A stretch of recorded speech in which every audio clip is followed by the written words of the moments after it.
Tonight, President Muhammadu Buhari wants service chiefs to deal with insecurity in the north, west and north central, says it's time to change strategy. INEC promises to raise bar in election conduct in Anambra state, plans a test run by model accreditation system. Nigeria receives a boost in the fight against COVID-19 as the federal government acquires 1.2 million doses of the Johnson & Johnson vaccine. And it's a new dawn in Afghanistan as the Taliban declare country and Islamic Emirates also announces new interim government. Plus international news from our studio in London. On business news tonight, financial derivatives company forecasts Nigeria's headline inflation lower at 16.8% in August, down from 17.38% in July. On sports news tonight, Nigeria Super Eagles defeat Cape Verde in Mindelo to stay top of Group C with 6 points in the 2020 FIFA World Cup qualifier. And from Abuja, federal government meets with members of the Joint Health Sector Union to discuss ways to avert another strike in the health sector as the union threatens to down tools on September the 17th.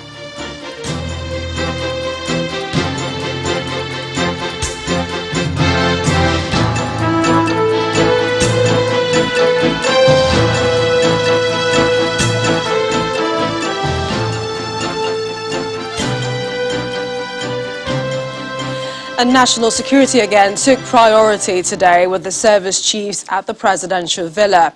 At the meeting, President Muhammadu Buhari directed the service chiefs to change strategy and adopt new tactics that will yield results in the northwest and the north central regions of the country.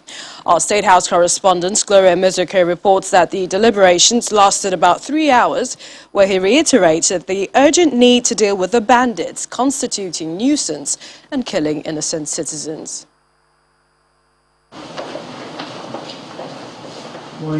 The president's body language is different as he chairs yet another security meeting with all the service chiefs, some cabinet members and heads of security agencies physically in attendance at the State House.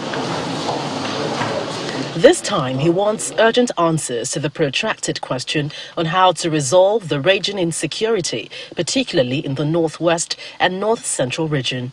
From the meeting, we believe that the speed in which these things are happening in Zamfara State and North Central is a source of concern.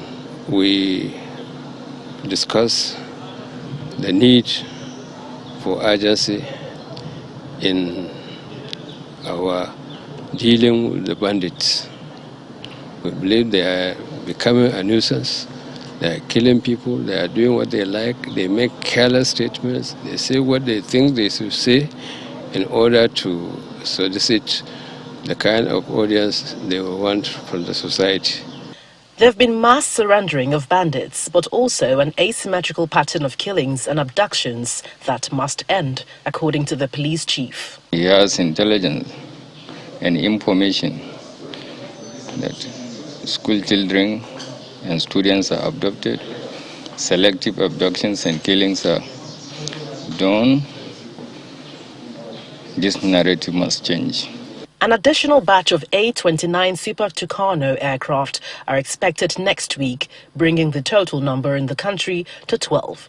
But the employment of human intelligence remains crucial. We have appraised our position.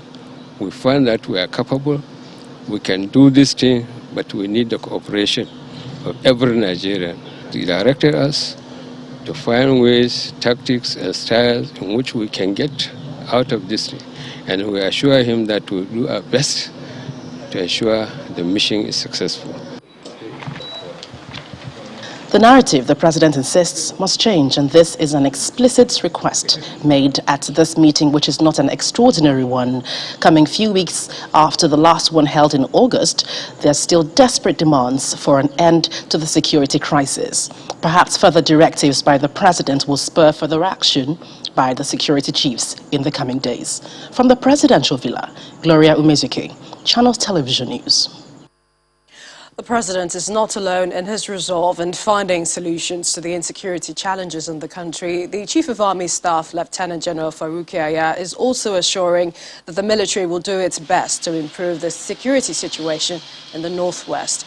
He was speaking during a visit to troops of Operation Hadar in Daji in the front line of the ongoing fight against bandits in Zamfara state. He says he recognizes the efforts of the troops and that the army leadership will always be behind them.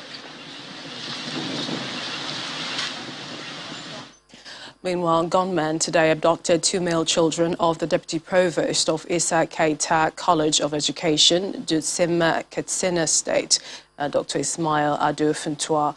According to eyewitness reports, the gunmen, 4 in number, armed with sophisticated weapons, attacked the premises of the college at about 11:30 p.m. last night. The attackers are reported to have moved straight to the residence of the Deputy Provost and tied up the gate man before abducting the children of the college's Deputy Provost along with his junior sister's son.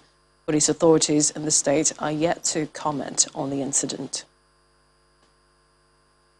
Away from security, after visiting the president at the villa today, Governor of Kogi State, Yahya Bello, told State House correspondents that the EFCC's claims that the state salary account of 20 billion naira lodged in Sterling Bank has been frozen is a joke taken too far.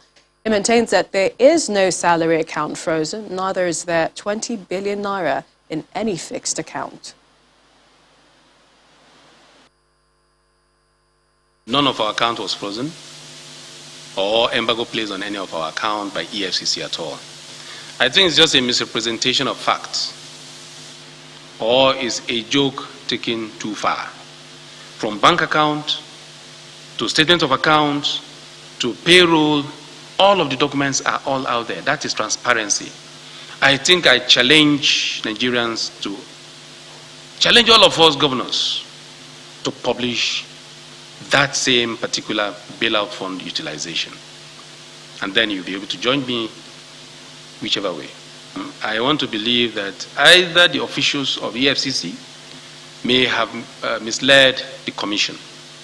Remember that we will not just allow this to lie low because Mr. President's pride on fighting corruption. And EFCC is one of the agencies that is being used to fight corruption.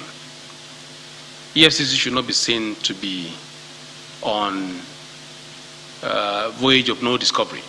And I continue to urge him, that is Bauer, to continue to do the very wonderful job he has started. He shouldn't allow anybody to use him for whatever reason. And I don't think he will allow anybody to use him for political vendetta. Last week, the EFCC announced that it has frozen a 20 billion naira bailout loan belonging to the state government and was meant for salaries of civil servants deposited in an interest-yielding account in Sterling Bank.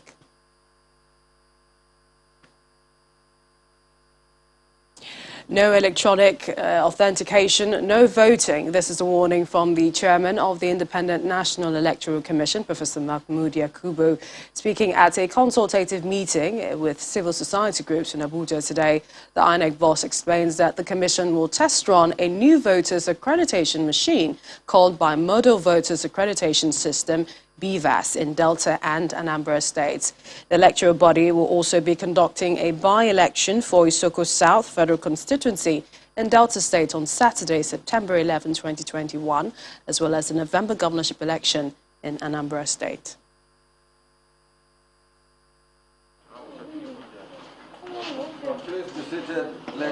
Less than 2 months to the Anambra State governorship election in November. The Independent National Electoral Commission, INEC, has given updates on preparations for the exercise. A total of 717,000. The INEC chairman informs members of civil society organizations that the commission is set for the conduct of the exercise and plans to bring on some innovation. For some time, many stakeholders, including civil society organizations, have called on the commission to strengthen the voter accreditation process during elections, especially with reference to the use of the incident form, where the smart card reader fails to authenticate the fingerprints of voters.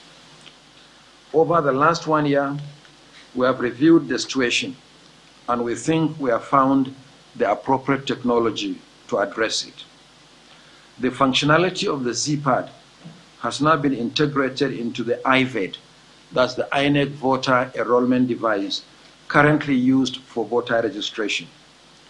On election day, the same device will become the bimodal voter accreditation system, BVAS, to be used first for fingerprint identification during accreditation, and where it fails, for facial identification. The new mantra is that no electronic accreditation, no voting. Civil society organizations had applauded the introduction of technologies such as the smart card reader in 2015 and recently the ZPad in Edo and Ondo governorship elections. They also hope that the latest innovation will further improve the process. I call again on the Commission to be transparent and open, that in everything that you do, please maintain transparency and accountability. We are holding our leaders to account. We are holding the parliament to account. We are holding President Muhammadu Buhari to account on any election that is coming. We want to ensure that the vote counts, and Anambra is an example. Many do hope that the planned introduction of bimodal voters accreditation system, BVAS, in Delta and Anambra states will be another game changer for future elections in Nigeria. Meanwhile, the All Progressives Congress, APC, and the People's Redemption Party, PRP, are stirring up the political atmosphere in Anambra State ahead of the governorship election. The leadership of both political parties and their followers rallied round their candidates in the forthcoming governorship election as an affirmation of their belief in their candidacy.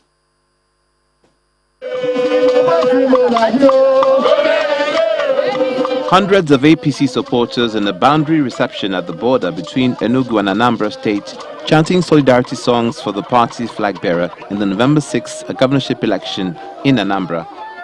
Upon his arrival, he felicitates with the people and assures them that his first assignment will be to fix the bad portion of the road in that axis, to prioritize infrastructural development.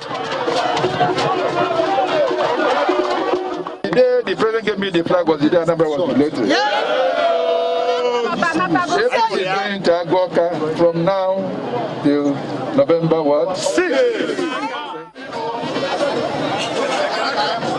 The campaign trail continues in Ekwulobia Township Stadium, where the state chairman of the party, Mr. Basil Ejidike, and the campaign director, Mr. Paul Chukuma, indicate that Anambra needs to connect to the center of politics. While the candidate mounts the stage, he campaigns with the legislators who defected from the ruling All Progressives Grand Alliance, APGA.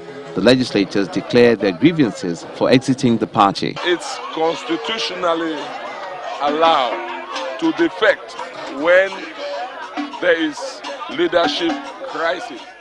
You go where you are celebrated, not where you are tolerated. APC is the party at the center. It's a very shameful thing. I was an aspirant in APGA. And APGA didn't manage the process very well. APC managed their process very well. As more defectors join APC and admitted into the party, the People's Redemption Party continues to pride itself as one of the oldest political parties, having been established since 1978. In a campaign rally in Oka, the Anambra state capital, party faithful turn out en masse for the party's flag bearer, Mr. Nnamdi Kanu, while the state chairman of the party maintains that the time to correct so many political anomalies has come. This time around, we are ready. One man, one vote, door to door.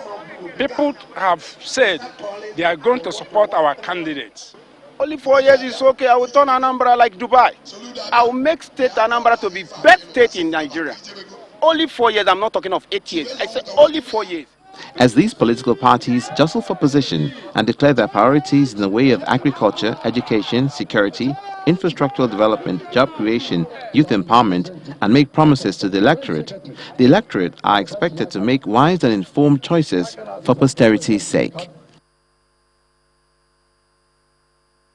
In part 2, after the break, detained leader of IPOB, Nnamdi Kanu, sues government of Nigeria and others over violations of his fundamental human rights. Stay with us.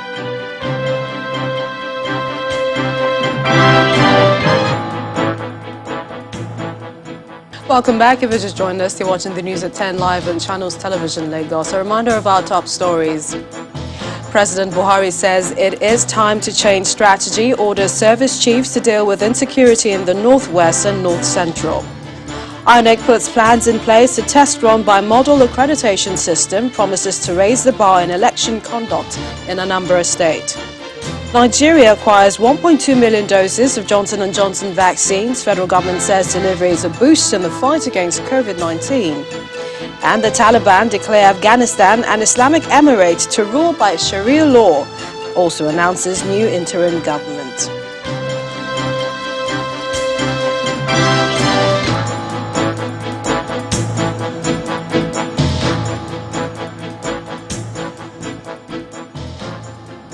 The detained leader of the proscribed indigenous people of Biafra, IPOB, Nnamdi Kanu, has dragged the federal government of Nigeria to an Abia State High Court over what he describes as violations to his human rights. The federal government, the Nigeria Army, the Department of State Service and the Nigeria Police are respondents in the suit. Mr. Kanu, in an 8-point prayer, is seeking the enforcement of his fundamental rights and wants the court to, among other things, halt his trial currently in motion at the Federal High Court, Abuja. His special counsel, Mr. Loy Ejimako, disclosed that on Tuesday he secured an order from the High Court of Abia State to serve by substituted means an application for the enforcement of the fundamental rights of Mr. Kanu, which he recently brought before the court in Abia. The next hearing date is set for the 21st of September 2021 in Umuahia.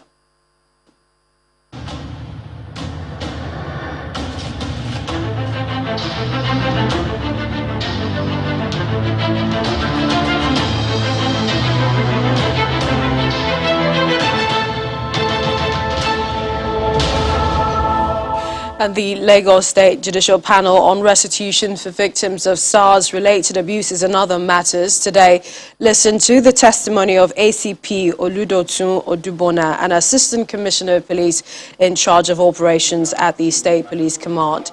The ACP is representing the Commissioner of Police, Hakeem Odumosu, who was summoned by the panel to assist it in its investigations, especially aimed at unraveling what happened on the night of October 20, 2020 at the Lekki toll gate. ACP Odubona recounted how the EndSARS protest, which started around October 8th, grew to become a well-coordinated movement with gatherings across the state, including one at the police command, the government house in Alausa, the Lekki-Ikoyi link bridge and the Lekki toll gate. He also recounted how the protest started to turn violent, such that the governor of Lagos State, Babajide Sanwo-Olu, had to be protected and whisked away on October 13th when he addressed protesters gathered at the Lekki toll gate. He recalled that the governor tried to plead with protesters to vacate the area as their demands were being considered, but instead he was pelted with sachets, bottled water, some of which he said contained urine. Now, ACP Odubona also said that October 19th, the protest turned very violent and there was a need to protect police facilities so that the armory would not be looted. According to him, there was so many police stations were burnt without much resistance, including the one at Orile, one of the newest stations in the state with high-tech equipment, which he says the Lagos State government was building and furnishing to serve as a model police station.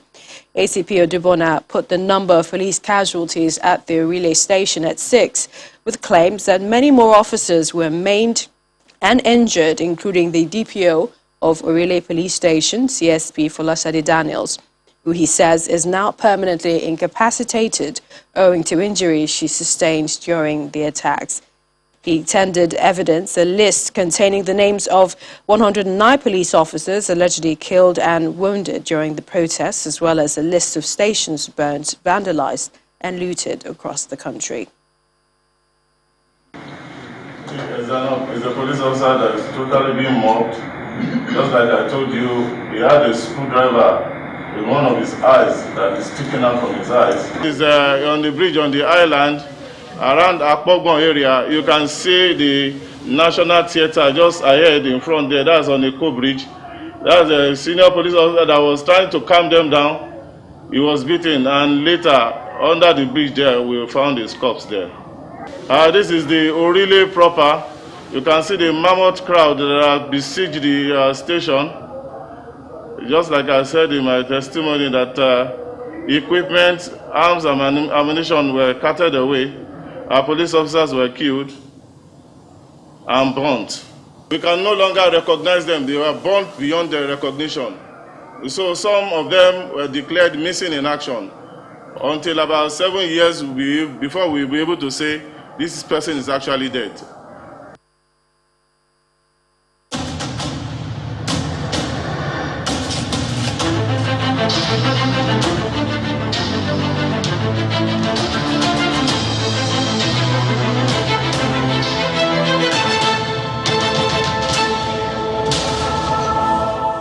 The National Orientation Agency is stepping up its sensitization campaign for a peaceful conduct of the 2023 general elections.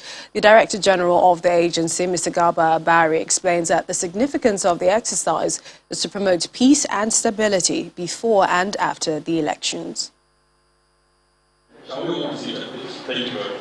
This is one of the steps by the National Orientation Agency to carry out its statutory responsibility of promoting patriotism and national unity. This meeting is bringing together government officials and traditional rulers to sensitize Nigerians to shun all forms of drug addiction, kidnapping and radicalism ahead of the 2023 general elections. As we are all may be aware, our dear country has lately been bedeviled with serious security challenges, crime and criminality, which have lately assumed very alarming proportion. Very soon, or already, the political and the electoral processes towards 2023 have commenced. There is no better time, therefore, for the National Orientation Agency to kickstart its sensitization, advocacy, and awareness creation campaigns than now, as we move close to 2023. Nigeria is facing an unprecedented wave of security crisis. From kidnapping to insurgency, banditry and extremism, almost every part of the country has been hit by some form of violence and crime.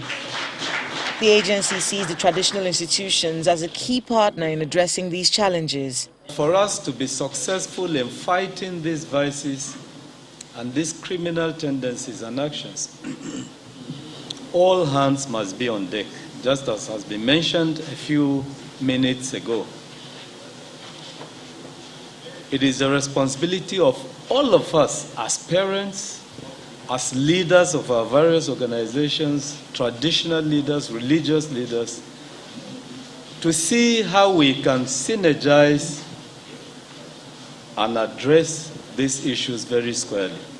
Elections in Nigeria have been marred by violence and insecurity, with young people being used as tools. The planned campaign just before the election may just serve as a wake-up call for the youth not to jeopardize their future by serving as tools in perpetrating violence and crime. A constitution amendment that backs true federalism is the best option that will guarantee peaceful coexistence of all groups in Nigeria. Governor Ifeanyi Okowa made the comments at a lecture organized by the Nigerian Institute of Public Relations in Asaba. He says Nigeria is currently bogged down by negative and tribal sentiments. Governor Ifeanyi Okowa receives members of the Governing Council of the Nigerian Institute of Public Relations at the Delta State Government House in a courtesy call as part of formalities for the Institute's annual lecture holding in Asaba. Some of the issues on the front burner include finding solutions to agitations from various groups in the country. Moments later, the team moves to the venue of the lecture, where participants are focused on how to reinvent Nigeria's unity for global relevance in the 21st century. Host and special guest of honor, Governor Okowa highlights some factors he believes are responsible for the clamor. There is no doubt that inefficient leadership is a major challenge retarding the growth and sustainable development of Nigeria. What we missed at independence and for most of the years that followed is a true national leader with a clear determination and purpose to unify the country. Participants urge leaders to do more to repackage the country's image globally. So Nigeria might look that it's a bad market, but there must be some good aspect of it that deserves some mention. It is about the narrative. This country needs to be restructured. The founding fathers and the framers of our constitution had something in mind when they established us. One of the highlights of the event was the conferment of the governor as patron of the Institute for its development efforts. At the end of the lecture, participants are optimistic that conversations and resolutions here would help entrench the desired unity, sustainable growth and development in the nation.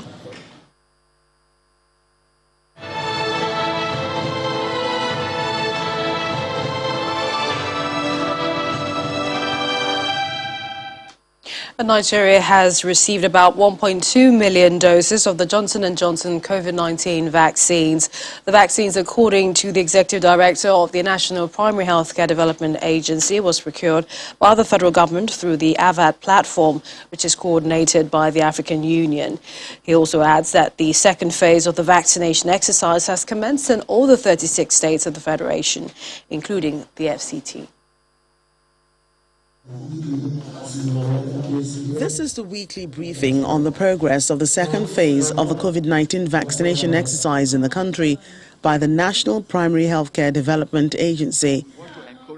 Executive Director of the agency, Dr. Faisal Shuaib, gives an update on how many people have received the vaccines, including with the resumption of the administration of the Oxford AstraZeneca brand. As of 6 September 2021, a total of 3,600,858 eligible Nigerians have so far received their first dose of the COVID-19 vaccine. This is made up of 2,551,738 persons vaccinated with the AstraZeneca vaccine and 1,049,120 persons vaccinated with the Moderna vaccine. The decision to reopen the AstraZeneca for first dose administration is hinged on the fact that we received an additional 1,394,480 doses of the vaccine through the COVAX facility. He explains why some people still get infected even after vaccination. Where such rare cases of COVID-19 infection occurs in individuals who have received the vaccine more than 14 days prior, it is called breakthrough infection.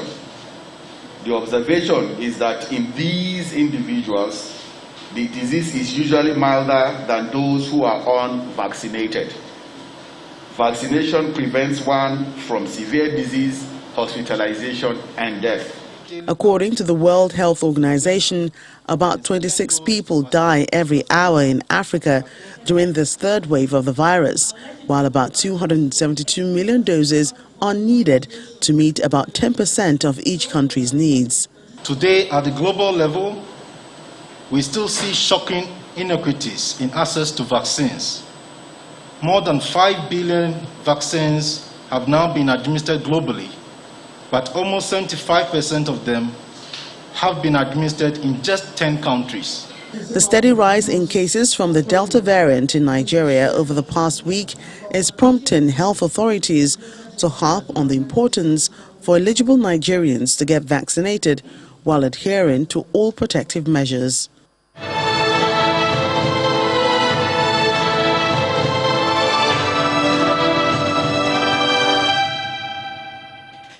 And the Obafemi Awolowo University Ile-Ife has dismissed a senior lecturer at the Department of English, Adebayo Mosho-Balaje, for allegedly sexually harassing a former student of the institution. The university announced the lecturer's dismissal in a statement issued today by its public relations officer, Abiodun Olaiwaju. The statement reads, In its avowed determination to rid the university of any form of sexual intimidation, harassment and or coercion, the Governing Council of Obafemi Awolowo University, Ile-Ife, has dismissed another lecturer who was found guilty of sexual demeanor against a female student. The statement adds that the decision to dismiss Dr. Adebayo Moshobalaje of the Department of English Language and the Faculty of Arts was taken by the University Council at its last sitting that was held on Monday and Tuesday, September 6th and 7th, 2021, having exhaustively deliberated on the report of the Joint Committee of the Council and Senate, which investigated the case of sexual harassment against him. The University Council says it has unambiguously declared its zero tolerance for sexual harassment in any form or guise.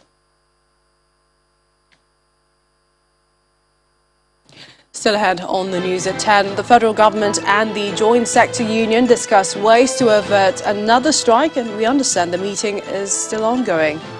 Please stay with us.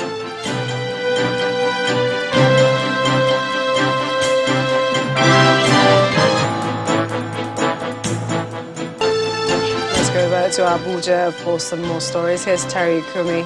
Hi, Terry. Hello, Millicent. The Minister of Labour is meeting with members of the Joint Health Workers Union of Nigeria, JOHESU. This follows a strike ultimatum the Health Workers Union issued to the federal government on Monday. The minister expresses dissatisfaction over the ultimatum, insisting that the issues highlighted in the ultimatum are currently being discussed. He also debunks claims that the government is owing any health workers basic salaries but allowances, adding that health workers, including doctors who are owed salaries, are those not legally employed.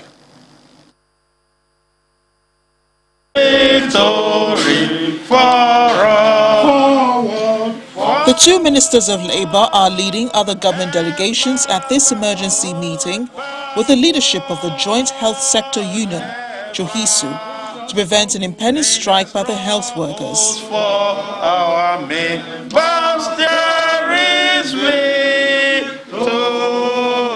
The meeting is convened after JOHESU leadership sent a notice of strike to the federal government owing to what it describes as the government's inability to honour an agreement it entered into with the union.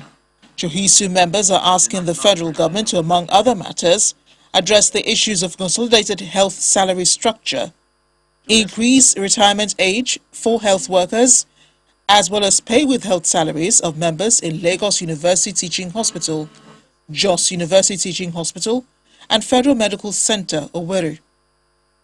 The Minister of Labour and Employment is, however, unhappy with the latest threat, insisting that the government is not owing salary of any legitimate health worker. Nobody is owed monthly salary. Nobody is owed monthly salary. For example, the doctors say that their members are owed monthly salaries, this and those owed monthly salaries among the doctors are those who were illegally recruited. Illegally recruited. Those people who even did illegal recruitment should be punished severely. But members of the Joint Health Sector Union differ, insisting that the government has continued to renege on the agreements. Many of the issues have lingered, some from 2014.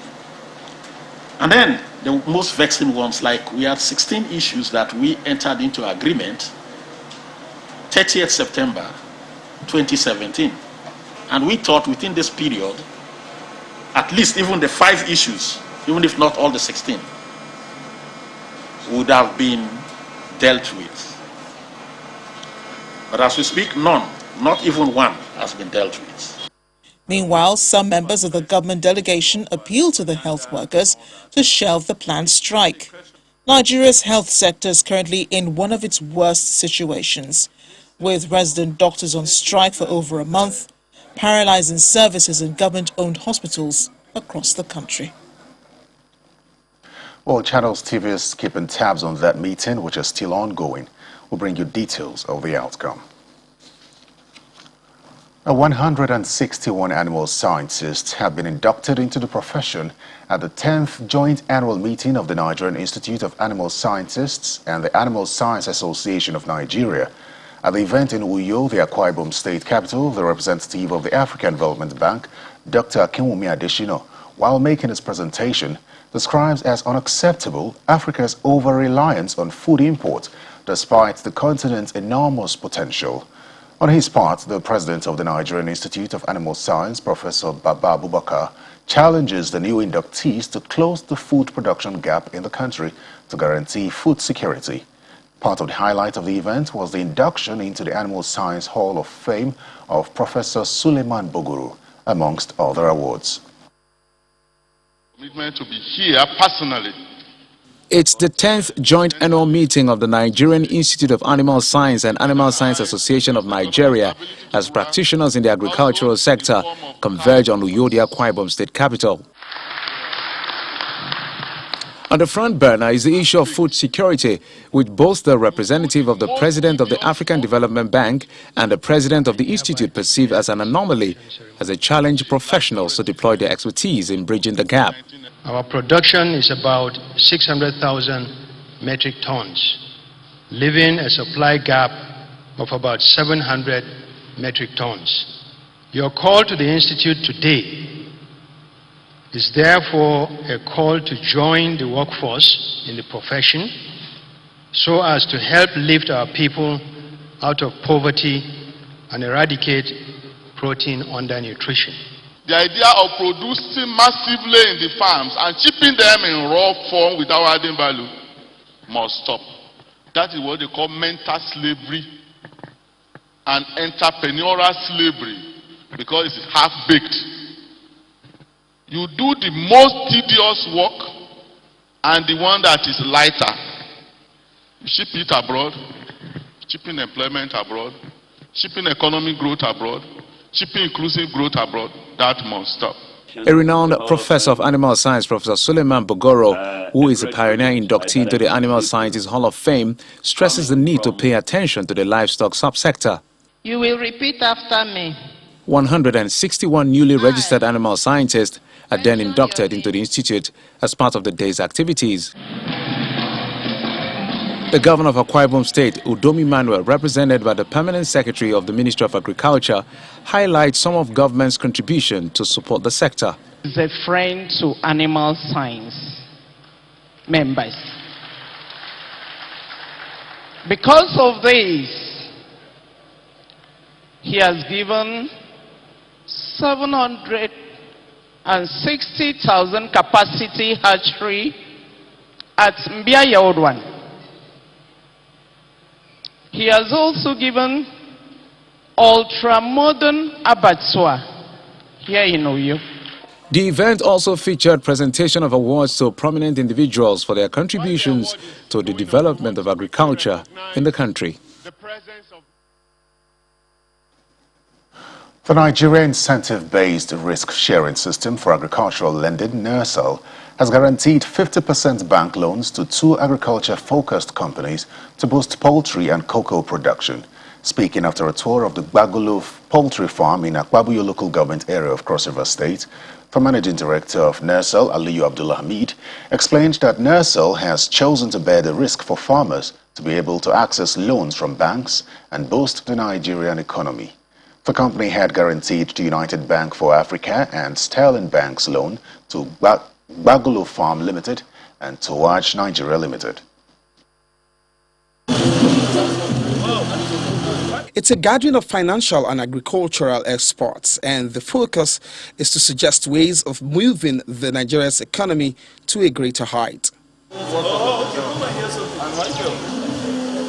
The event is a formal launch of the Nigeria incentive-based risk-sharing systems for agricultural lending in Cross River State.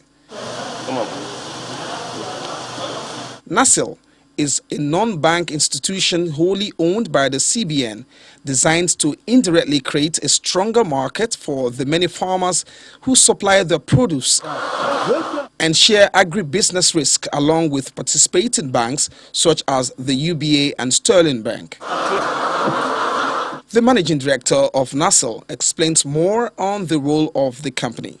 We finance not the human, we finance the project.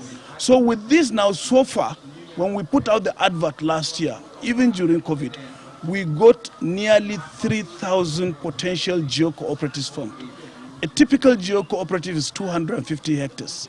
And each hectare is on average 2 farmers. If you multiply, we can say we have about 3 million farmers on our database. Now the next thing is to begin to invite the banks and be selling, practically selling these geo-coops per commodity, per location, per bank. Job creation is very key, and there are opportunities through agriculture.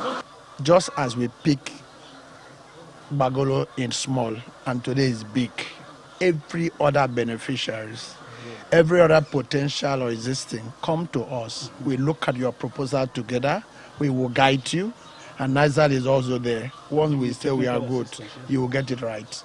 The beneficiaries are appreciative of the financial boost to their businesses. The partnership has helped us to acquire technical knowledge, ensure that we conform to best practices. It has also made money available. Our financiers go to bed and sleep well because their risk is guaranteed by a reputable organization. NASL, that is. Farmers in the state are hopeful that the scheme will change the narrative of access to loan faced by most farmers, but ultimately many are looking forward to a good harvest this year such that food security will be guaranteed. The Imo State Governor Hope Uzodinma has described President Muhammadu Buhari's planned visit to Imo State as symbolic. Governor Uzodinma maintains that the president's visit to the southeast on Thursday, the 9th of September, is a reflection of his commitment and patriotism towards a united Nigeria.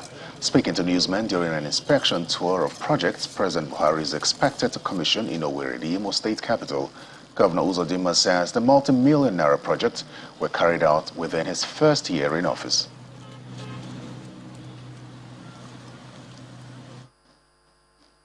And that's all from Abuja. Back to Millicent in Lagos. Thank you, Terry. And to some more political stories. Governors elected on the platform of the People's Democratic Party are scheduled to meet tomorrow, Wednesday, to discuss issues affecting the party. The Director General, PDP Governors Forum, CID Maduabom, disclosed this in a statement issued on Tuesday in Abuja. The meeting will be the third gathering of the PDP governors as a forum within 4 weeks in an effort to resolve the leadership crisis. Mr. Maduabom added that the chairman of the PDP Governors Forum, Right Honorable Aminu Waziri Tambuwal, summoned the extraordinary meeting of the forum. The National Working Committee met yesterday and again today, while governors are meeting tomorrow. The National Executive Council will meet on Thursday. And so some business news now. Here's Anne Nwaldo. Banking so easy, so simple. Dial *894# now to experience it. You first, First Bank.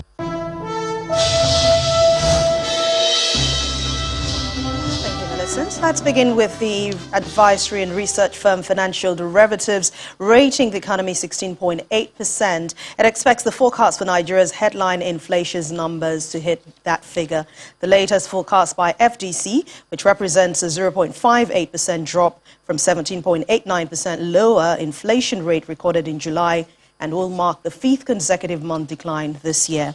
At the same time, the economic research firm projects a decline for all inflation sub-indices, except core inflation, with a month-on-month inflation estimated to fall to 0.88%, while food inflation is expected to moderate to 20.85%.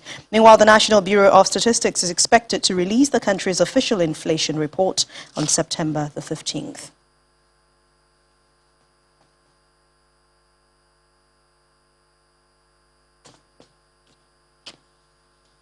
And let's head to the stock market, where it ended today's trading session relatively flat amid negative market breadth. Investors extended profit-taking to some listed equities at the close of business. Let's head the details from Layo Adegoke.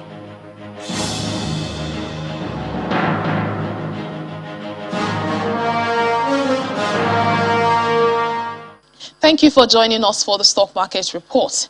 Negative flat. Now that's the best way to describe the overall performance of equities on the local stock market today. However, when compared to previous session, the outcome in basis points tilted to the rear.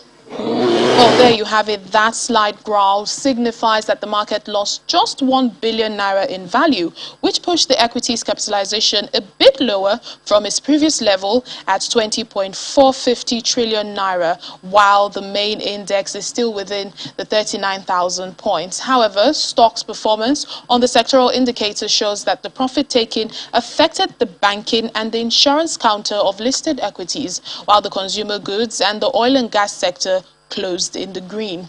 Meanwhile, equities performance on the price chart ended with a negative margin of 21 losers, led by 8.77% drop on Cornerstone Insurance share price against 15 gainers, led by 8% increase on United Capital share price. While the duo of Tier 1 lenders, FBN Holdings and Access Bank, were the major contributors to an increased overall volume and value of shares transactions carried out today.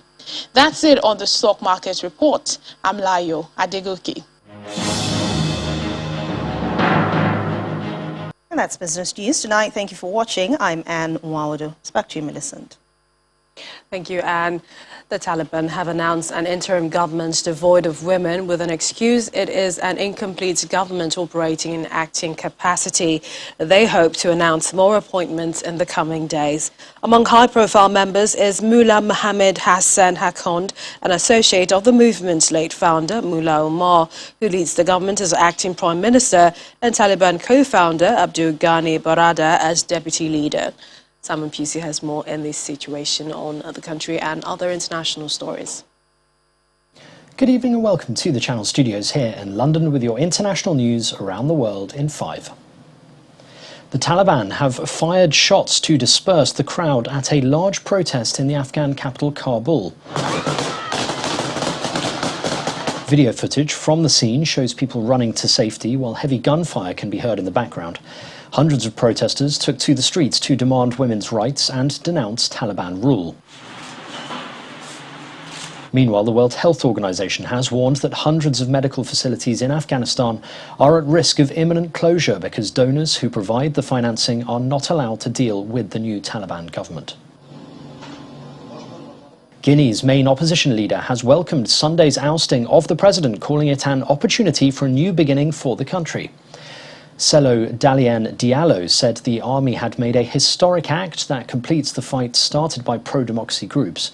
He urged the army to ensure there was a national reconciliation.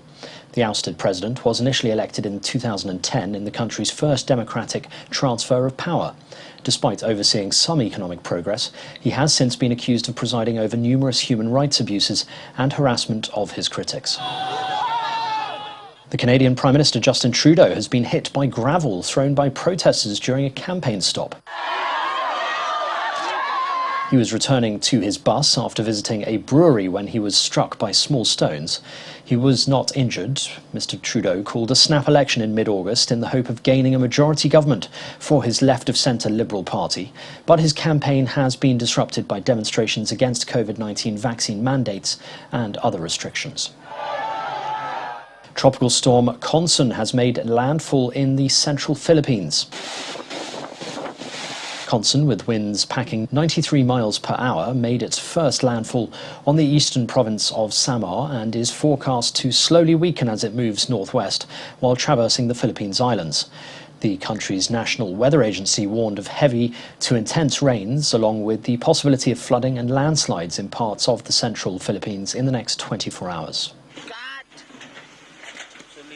A third man has died in Japan after receiving an injection from one of 3 batches of Moderna vaccines that have since been identified as contaminated. The 49-year-old man died the day after he received his second shot. As with the previous 2 deaths, the ministry said it had yet to establish if the latest fatality was linked to the vaccine. The shot came from the same batches that were found to have fragments of stainless steel in them, leading to a recall of 1.6 million doses of the Moderna vaccine. El Salvador has become the first country to accept Bitcoin as legal tender. From today, businesses will be obliged, where possible, to accept the volatile cryptocurrency as payment. Millions of people are expected to download the government's new digital wallet app, which gives away $30 in Bitcoin to every citizen. More than 200 new cash machines are being installed across the country to enable dollars to be converted into Bitcoin. Venice plans to charge visitors for access and set entrance quotas from the summer of 2022. A month after cruise ships were banned from the lagoon, city authorities are preparing to demand that tourists pre-book their visas on an app that charged day trippers between €3 and €10 to enter, depending on the time of year. Authorities have yet to decide how many people are too many and the timeline for the new rules to kick in. The restoration of Britain's iconic Big Ben Tower has moved closer to completion with the return of the hands on its famous clock, now restored to their original Prussian blue colour. The 177-year-old tower has been swathed in scaffolding since 2017 when craftsmen began work to refurbish its stonework, reglaze the 4 clock dials and repaint the ironwork. The now £80 million restoration project is due to be completed next year when the famous bell, which has been largely silenced, will chime once again. And finally, a lost and lonely penguin has been rescued by members of Chile's fisheries body. The Humboldt penguin had been spotted by tourists who said it seemed disorientated. It's thought sea currents took the animal away from its natural habitat. When the weak penguin was found, it was taken to the vets and then on to a national park for its release. Humboldt penguins are considered a vulnerable species and have undergone extreme population size fluctuations in the past. And that's your international news around the world in 5. Now back to the Chance Studios in Lagos.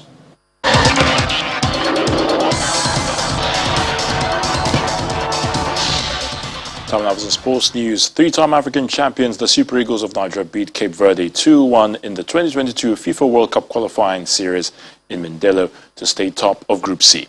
Dylan Dos Santos steered the home team in front after 19 minutes, and Victor Osimhen drew level 11 minutes later. A 75th minute own goal by Cape Verde earned Nigeria all 3 points. England manager Gareth Southgate admits some traditions are worth protecting as FIFA proposed to hold the World Cup every 2 years, though he acknowledged that the game does need to evolve and be forward-thinking. FIFA's Congress voted to carry out a feasibility study on holding the Men and Women's World Cup every 2 years, a proposal which has been met with opposition, most notably from the European governing body UEFA. The game always needs to evolve and be forward-thinking. But also there are some traditions that are very special and maybe are worth protecting. But I think the biggest thing is that it's a welcome decision to discuss the overall calendar, and that includes the demands on the players in particular. But also we don't need to put more into the calendar. If something's going in, something else has got to come out. And that's a wrap in sports news.